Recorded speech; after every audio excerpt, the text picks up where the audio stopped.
விக்ரமாதித்தன் தொடர்கிறது. அவனுடைய விளக்கத்தைக் கேட்டு தேவேந்திரன் மிகவும் மகிழ்ச்சியடைந்தான். தன்னுடைய விருந்தினராக சில நாள் தங்கியிருந்து செல்ல வேண்டும் என்று அவனை கேட்டுக்கொண்டான். விக்ரமாதித்தன் தேவேந்திரனுடைய உபச்சாரங்களை ஏற்று சில காலம் தங்கியிருந்து பிறகு தன் நாடு திரும்ப விரும்பி தன் எண்ணத்தை தேவேந்திரனிடம் கூறினான்.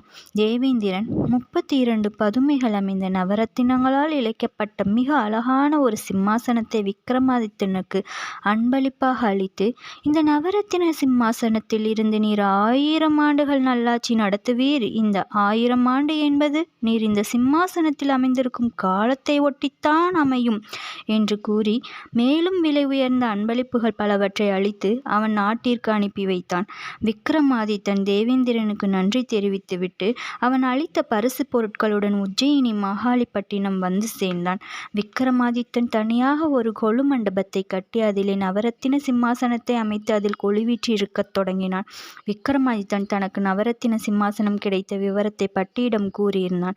ஒரு நாள் பட்டி விக்ரமாதித்தனை நோக்கி, மன்னர் அவர்களே, ஏறிய சிம்மாசனத்தை விட்டு இறங்காத நிலையில் 1000 ஆண்டுகள் உயிர் வாழ தாங்கள் மட்டும் வரம் பெற்று வந்தீர்களே, எனக்கும் சேர்த்து அந்த மாதிரி வரம் வாங்கியிருந்தால் அல்லவா நானும் தங்களுடன் ஆயுள் முழுவதும் உடனிருந்து சேவை செய்ய முடியும் என்று கேட்டான். விக்ரமாதித்தன் மிகவும் மன வருத்தப்பட்டு, உண்மையில் இந்த விஷயத்தில் நான் பெரும் தவறுதான் செய்துவிட்டேன். இனி என்ன செய்வது என்று எனக்கே தெரியவில்லை என்று கூறினான். பட்டி விக்ரமாதித்தனை நோக்கி, மன்னர் அவர்களே, இந்த பிரச்சனையை பற்றி கவலைப்படாதீர்கள். இதற்கு என்னால் பரிகாரம் தேட முடியும் என்று கூறினான். விக்ரமாதித்தனும் மன சமாதானம் அடைந்தான். அன்று நள்ளிரவு நேரத்தில் பட்டி பத்ரகாளி அம்மன் கோயிலை நோக்கி நடந்தான். அம்மன் சன்னிதானத்தை மும்முறை வலம் வந்து பிறகு பட்டி அம்மனுடைய திருவுருவத்தின் முன்னால் போய் நின்றான். பிறகு கைவாளை உருவி தன் கழுத்தை வெட்ட முனைந்தான். பத்ரகாளி அம்மன் திடீரென அவன் முன் பிரசன்னமாகி, குழந்தாய், என்ன காரியம் செய்ய துணிந்தாய்? உனக்கு என்ன மனக்குறை இருந்தாலும் என்னிடம் அல்லவா முறையிட்டிருக்க வேண்டும். எதற்காக உன் உயிரை போக்கிக் கொள்ள முயல்கிறாய் என்று கேட்டாள்.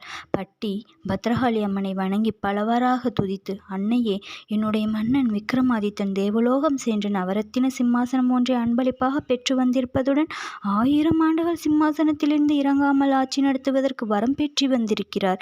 நானோ சாமானிய மனிதனாக குறைந்த ஆயுளை கொண்டவனாக இருக்கிறேன். இந்த நிலையில் நான் விக்ரமாதித்தனுடைய வாழ்ந்து எவ்வாறு அவர் ஆட்சிக்கு உதவியாக இருக்க முடியும்?